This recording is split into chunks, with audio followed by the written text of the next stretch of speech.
I'm conducting a life experiment to see if you can build a completely alternative life. And I'm the guinea pig. My dream life is to start weird businesses all around the world. From tiki bars in Antigua to safaris in South Africa. Success means that each business earns hundreds of thousands of pounds, all whilst traveling the world. The catch? I have absolutely no clue how to do this. Only 10 weeks left before I'm out of money. And the irony is, I absolutely hate creating content. So I hired James.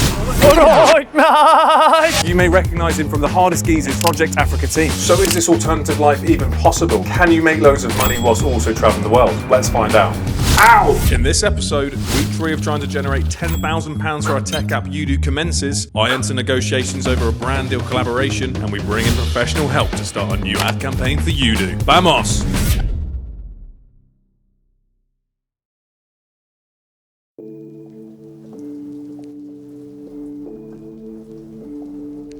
So I'm just in the flat now. I'm about to go out and get a little bit of a recovery drink because I'm feeling a little bit hungover. I've got a lot of editing to do today as well. England lost to Spain last night in the Euros final.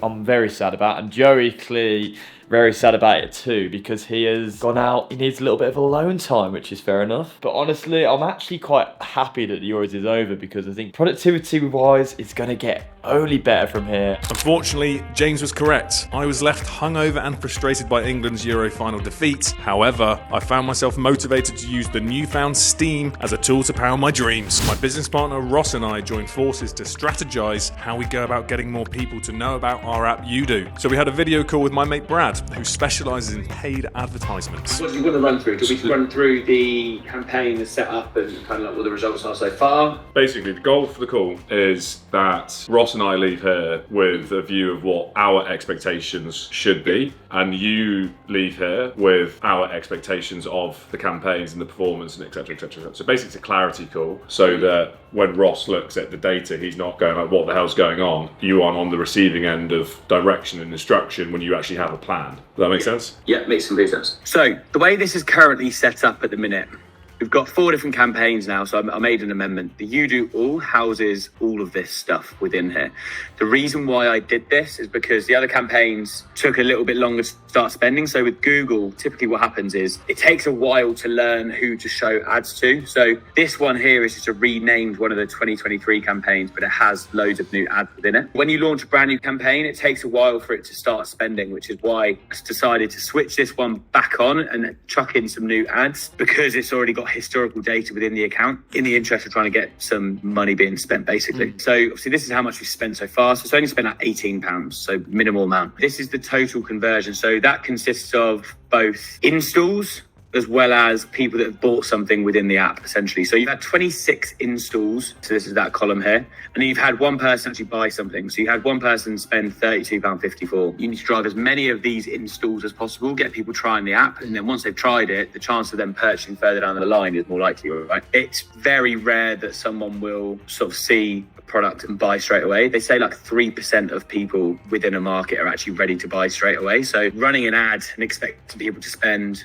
X amount to pay monthly or have the yearly subscription is a bit of an ask. We need to focus in on is get as many people's eyes on the app as possible and trying it, and then it's converting them into the paying customers. So Friday, we'll speak again for 15 minutes, quick update on the results of the test campaign, which is going to be more, let's spend the budget and focus on installs. Concurrently, let the existing campaigns that Brad's created run through, which we'll assess on the 28th or 29th of July. On Friday, we'll make some more decisions about whether we need to do more tests or make changes, whilst also trying to set up the paid social side of things. In order to make sure we're doing that on Friday, we need to create the content that will be for the paid socials. And there was the new campaign with the 200 spend. Yeah, that was I covered that. How did you? Oh, okay. Right.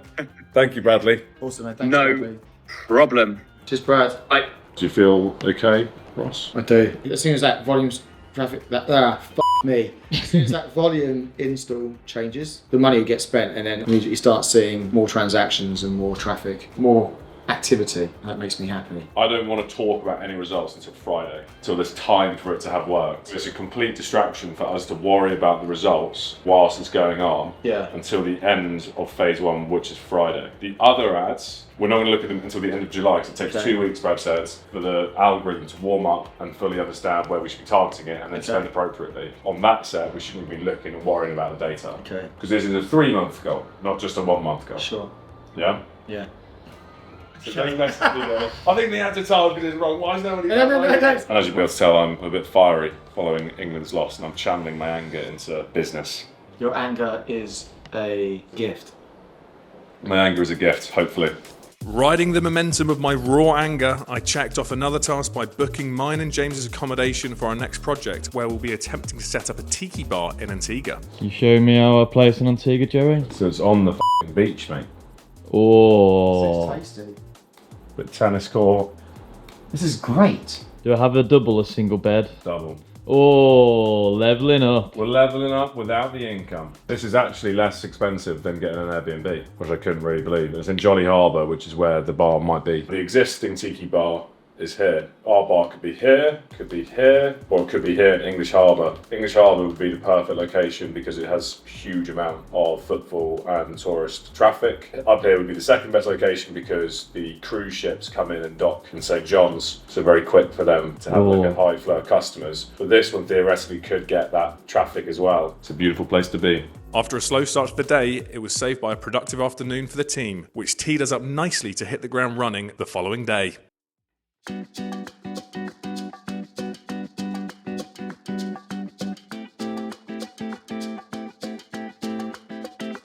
Oh, yes. Immediate reaction is yes. That pan of chocolate looks delightful. Look at that bad boy.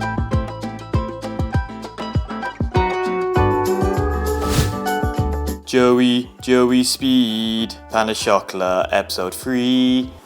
It's pretty good, James. Yeah, thank you. Immediately, let me tell you what I'm liking about this bad boy. It's got a little bit of sprinkles on the top of them, which give it just a little bit of pizzazz. And I love when I can just see a little bit of turtle heading of chocolate. Getting close to a bit of ASMR. There's no crunch. Ooh. So that flakiness that I typically desire isn't here on this one. I'm actually quite underwhelmed, which is very disappointing. They've done you dirty there, really, haven't they? Something tastes strange about it. It kind of tastes like it's been there for a while, you know? I was so excited by the way it looked. Maybe you could compare this to, you get a match on Hinge or something like Tinder and they're gorgeous and you're like, wow, I'm so excited to meet this person. They're very fun over text. Then you meet them in real life and they don't really have much personality. This is a gorgeous but boring pan of chocolate. With Pan of Chocolat Subject 3 flattering to deceive by scoring an underwhelming 22 out of 50, Ross came round yet again, this time to discuss and set up an affiliate model for Udoo, where our partners are paid through selling the app through their own private link. I did a Google ad campaign. I put like a budget of like 30 quid a day over like a week, which equates to like 200 quid. I set it up just to target English speakers in specifically the countries. I went to bed and then I thought, I'll see how it's done over the hour. And it spent 200 quid, the entire budget, like pumping out the video to Uganda. You need to understand the actual process for the personalised app store, both across iOS and Android, the deep link track conversions, which I'm imagining you need a conversation with your dev team to make yours sound. The interesting metrics from my side to understand would be the simplicity of doing it, the time to do it, and the cost to doing it. We'll have to factor that into the financial forecast of how many we can do that with. And then a delayed one, which is find a short list of influencers for each niche category, which I'm going to be creating. I'll get that to you before the end of the day. Because we're saying it's for people with ADHD. I don't have ADHD, but I take huge value from it. So many people are self-diagnosed ADHD or self-diagnosed procrastinator. Like I say I'm a procrastinator. Udoo helps me not procrastinate or makes me procrastinate less. And then I'm also going to set the offer, but that can only come once I have a really, really clear view of the financial forecast, which I have an early view of it, but it will require your input. Maybe we can link up later, go through both of them, either tonight or tomorrow. You start filling in the blanks on who the influencers are. That should be relatively easy, I would think, to find the influencers. But it'll be across YouTube, newsletter, Instagram, TikTok. We want to get data so we can basically go, how much are these people actually worth? Yeah, sure. And that's the way we're going to have confidence that this strategy is going to work, rather than just because they have a certain amount of following. You know, how many views are they actually getting on their post? How much engagement are they getting on those posts? Because, for example, you can look at my account, optically 100k followers, but if you look at my engagement, it's actually quite low, because a lot of people followed me because I was doing the competition. Well, there's influencer portals where you can track it. It tells you what their engagement metrics are like. Yeah, that is basically the most important job, because if we get that part wrong, everything else afterwards is going to go wrong. We shouldn't rush this. By the end of tomorrow, we have all of these questions answered. It gives us a leg up to actually start getting messages out before the end of the week. Snail.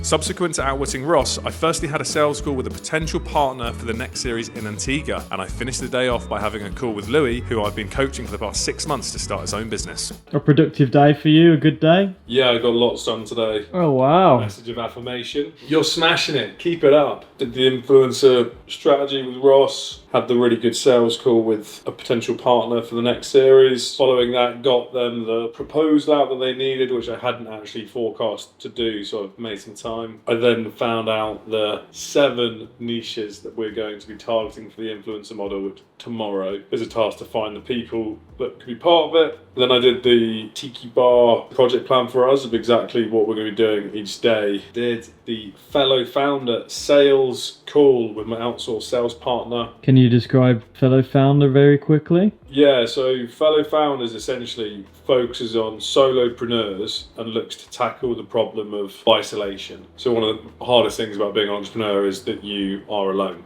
and you don't really get any help, and you often spend quite a lot of time on your own. The way to get around that is to go to networking events and put yourself out there, but that requires lots of time and energy, and often solopreneurs don't have lots of time and energy. So the logic behind fellow founders, you sign up, and based on what you are looking for, be that friendship, be that learning, be that business development, you will be paired once a week to have a half-an-hour call with a random other solopreneur for you to build out your network. Imagine if Tinder, as opposed to matching you with people you converse, you are put onto a call for half an hour with a random date every week. Just takes all the hassle away from creating a network and connections. How do you know where to put your energy in next? Because I imagine you have a huge list, right? There would be a list 20 times that big if I wanted to list everything. There's just no point listing everything. If you're not making money, the only thing you should be doing is business development. If you are making money, you should still be doing business development whilst also maintaining your existing clients. In the position that when all my businesses are at, we're not making money. So you're going to do business development all day. It's the only thing you should do.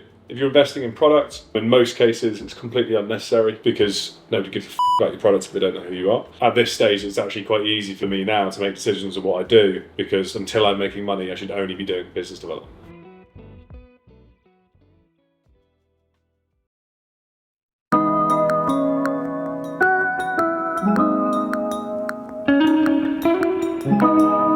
A new day, a new pan of chocolat.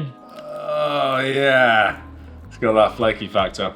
What's in the agenda today post pan of chocolat? Tax. Oh. Yeah, not fun. VAT registration, Patel. The reason that I'm VAT registering, based on the deals that look highly likely to come in, my forecast is to generate over £80,000 a year. By generating over £80,000, you don't have to register for VAT, which is good because I can charge VAT and I can reclaim that back. I have had an idea today because you'll be on laptop. So I'm going to meet you in the middle. You said that you didn't really want to run 5k, especially not at a run club. So I say we run 5k, just me and you, tonight on the evening. Not tonight, I've got sales call, 10 p.m. I'm not fucking, no chance. This is your salary, this sales call. I reckon if you do a run, you're going to be like wired on that. No, James, you don't know on endorphins. Me. You don't know me. I'm f***ed after I do any form of exercise. Thursday night, yes. You heard that, I have video evidence. Following James attempting to peer pressure me into running 5 kilometres, I began the boring activities of submitting my taxes and applying to become VAT registered. However, I was entertained by James's karaoke selection.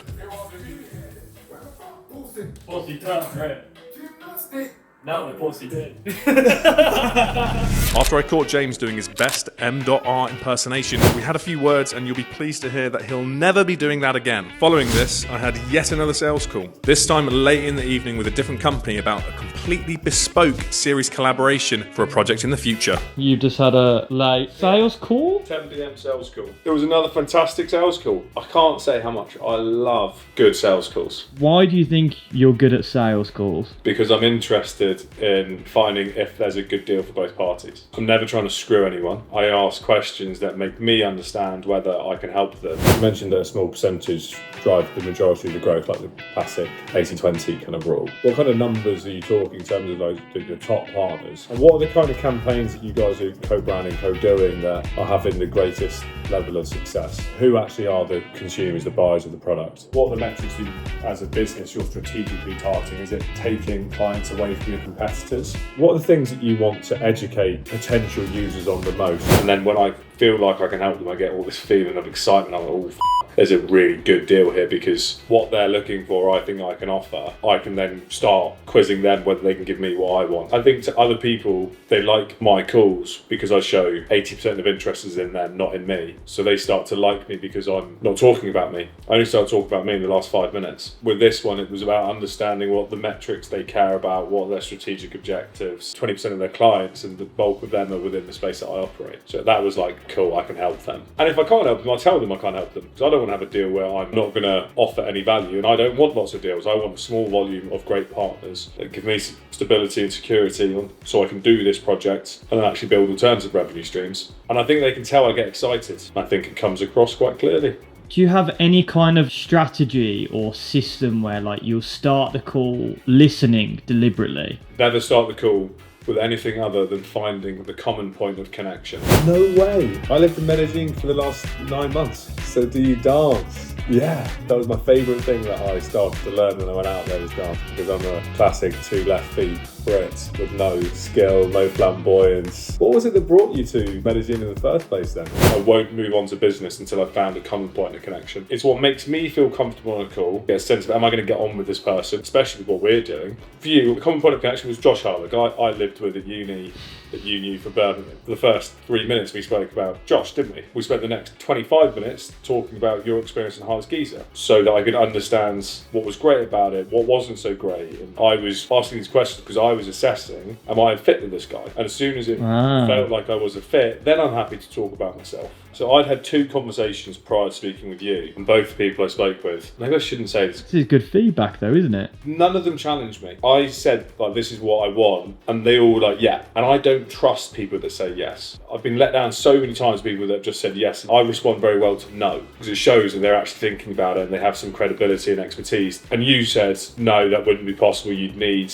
an outsourced editor. And then we started discussing, how would it be possible if you would just have one person? And you were giving me ideas. So I was like, I immediately have like the first level of trust with this guy. I thought you were going to be so far out of my budget that I didn't even really consider asking you to do it. It was a learning call for me. And then you said, and made my ears prick up, I'd be interested in working on something like this, you know. And I immediately made the proposal and asked you about pricing and all that kind of stuff. And I stretched my budgets that I had because I felt that you were worth it, which is actually quite ironic because this is the most difficult patch when you should be saving the most amount of money. But what I've learned is you save yourself so much pain by having someone that actually knows what they're doing, as opposed to someone that's going to say yes and flop. Sorry to those 2 other people, you might not have flopped, but I trusted James more.